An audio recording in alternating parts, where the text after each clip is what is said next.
Hi there, this is my 1929 Model F Ariel, a bike I love very much. It's a wonderful bike to ride, but it's got one annoying characteristic, and that is its tendency to chuck grease out of a gearbox. It throws it out both ends, and it's a pain to top up the gearbox because of the oil tank, the battery plate and all the stuff here that sits on top of the gearbox, which, as you'll notice, is missing. So I've been looking at solutions for this, and I've got a solution to stop it leaking. So the gearbox is on my workbench, and I'm going to put it back together and show you what I'm doing to stop all those grease leaks.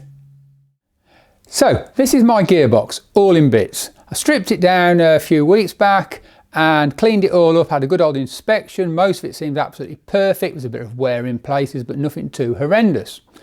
Now the source of the grease leaks is these two bearings, that one and that one. As you can see, there's no seals on those as such. Now let's look at where they fit. This is the casing, the way it goes up, and this here is the sprocket end, and that is where most of the grease comes from. There's no doubt about it. Now it was designed with sort of these cover, which is supposedly a kind of seal on it, which is fine, and a circlip to hold it in. But it still poured out a lot. Well, as you can see, I have now fitted a sealed bearing. So there is a nice sealed bearing, freely available. You can get those. I'll put details underneath about it, but that should help seal, well, it'll stop any more grease leaks pouring out that end, and that will be very welcome. The bearing is a 6207 LLU.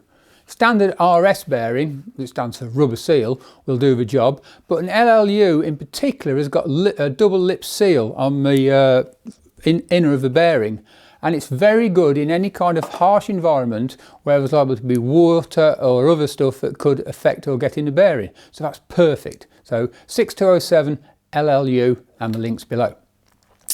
To the side, this is the bearing the other side, and that sits in this casing, which is where the Kickstart goes, and you can see I've got it in that position there. This is the old one, and there's no real seal on this. There's sort of a bit of protection on this side in that not much can squeeze through apparently, but boy oh boy does it leak grease. So you'll notice a sealed bearing. Now this bearing is actually unobtainable. I've searched everywhere, had a good old look around, I couldn't find them anywhere. And yet mine used to squirt grease out everywhere. I thought I'd get a sealed bearing. And if you look at manufacturers' catalogues, they have all list, oh yeah, we've got that size. You try and get one, you can't. Nobody makes them, until now. Because I took it upon myself to get some made. And this is it, 98305, a 2RS. And I got a batch of these made up, so I'll be selling these, £20 each plus postage if you want one.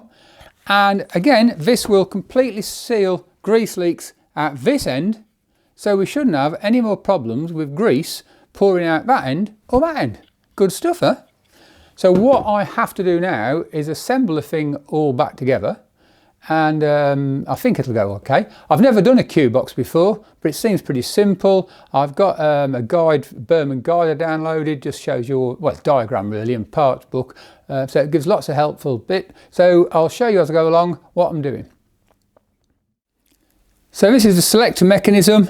You can see this indent with little for the different gears, first, neutral, second, third, and that's all been out, cleaned, greased up, put back in. So you'll see how that goes later on. And there's a small little piece that fits on here, on that lug. I don't think you can see it, it's a bit dark in here, isn't it? And that piece, oops, is this piece here. Make sure you don't lose out when you take your gearbox apart. So here's the rest of the gearbox parts. There's your main shaft. It's very good condition.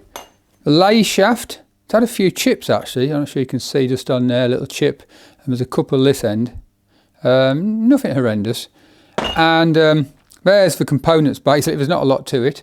You'll notice that big blob there, that's the grease I had in. I was putting thicker and thicker grease in to try to stop it all pouring out, which, you know, kind of worked, but that's been there about 2 months and still hasn't dripped to the bottom. That's no good. So, there's all the bits. I need to start assembling, and I think the first job will be to put this in the casing, which goes with a sprocket on that end there. So there's the sprocket on. You'll notice there's no nut yet, and this is a clever little tab washer, by the way. I quite like that to stop the nut coming undone. The reason I'm not putting the nut on and doing it on properly is because, one moment, I'll take you to the bike. If you want to take the gearbox out of this space here, then the only way of doing it is to take out the oil tank, the tray, the battery tray it's called. That's got 2 bolts in the back mudguard, which you can't reach really without taking a wheel out. You can just about get in there. 2 bolts down there. It's a pain in the butt. But as I discovered, if you take the sprocket off, you can pull it out there. And that's how it's going to go back in. So I'll just leave that on loose for now. So I've got the main shaft in the vise, in soft jaws, don't worry.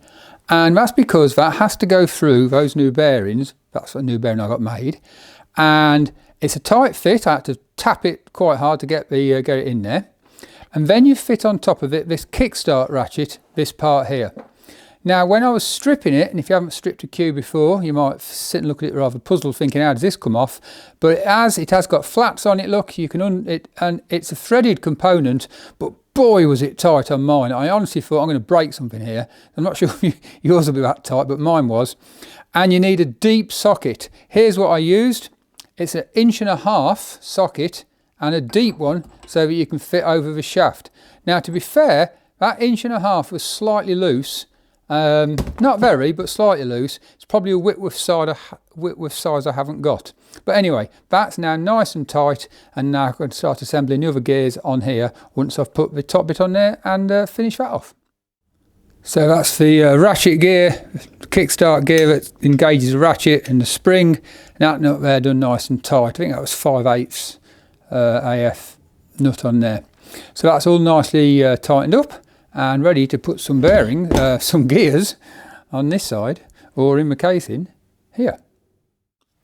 Okay, so I've now assembled it. I've done a dry run actually. I've already checked out and it works and it selects. You have to be careful. I'm trying to get the torch on to show you. It helps. You have to get that little rectangular part onto the selector arm in between that gear and all located, which it is. The selector arm here, this bit here and that little ball part that goes in there, I can put those on afterwards through here, I think. So I'll do that in a bit. You'll notice the gasket, it had a gasket on when I took it apart. It was 0.2 mil thick and ripped when I took it off. Now, Burman don't list a gasket. Everybody says there wasn't one as standard, but as it works so well, my gearbox, I made another gasket, same thickness, put it back on, so it'll be the same as when I took it apart.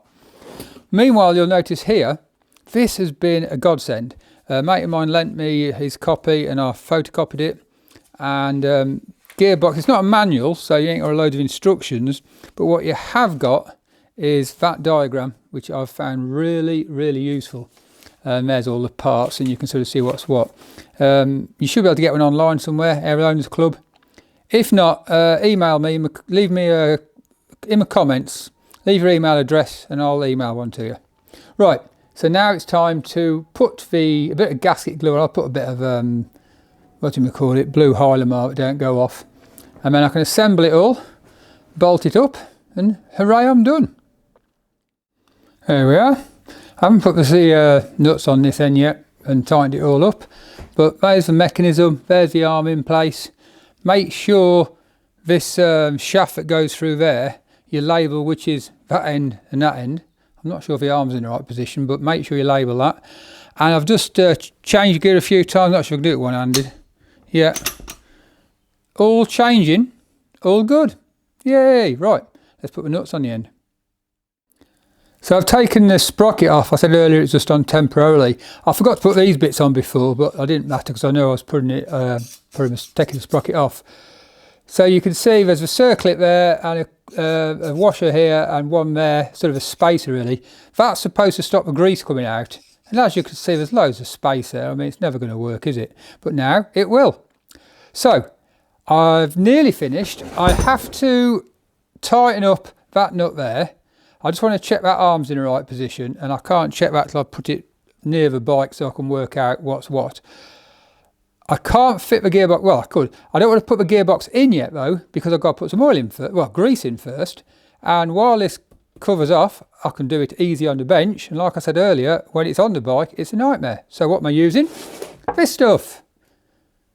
Morris Lubricant Semi-Fluid Grease. Really good stuff, quite fluid.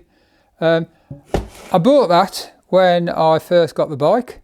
Filled the gearbox up, first time I serviced it, and it all came out in a couple of 100 miles, which it won't now. So I went to thicker and thicker grease, which as I've showed you, there it is.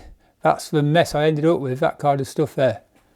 So I'll have that greased up, about third full I believe. I'll just check my notes. About third full, and then it's ready to go in the bike. Hi folks, as you can see, it's all back together. And it's running beautifully. Took it for a quick spin yesterday when I finished it, just it was getting dark, got no lights. And I'm going to take it for a longer run today, but everything seems to be absolutely spot on, changing gear beautifully, so I'm pleased with that. So remember, if you want to get some of these bearings to fix your gearbox, look in the video description below, all the details are there. And if you've enjoyed this video or found it useful, please click that like button and maybe subscribe to my channel for more such videos as this. See ya!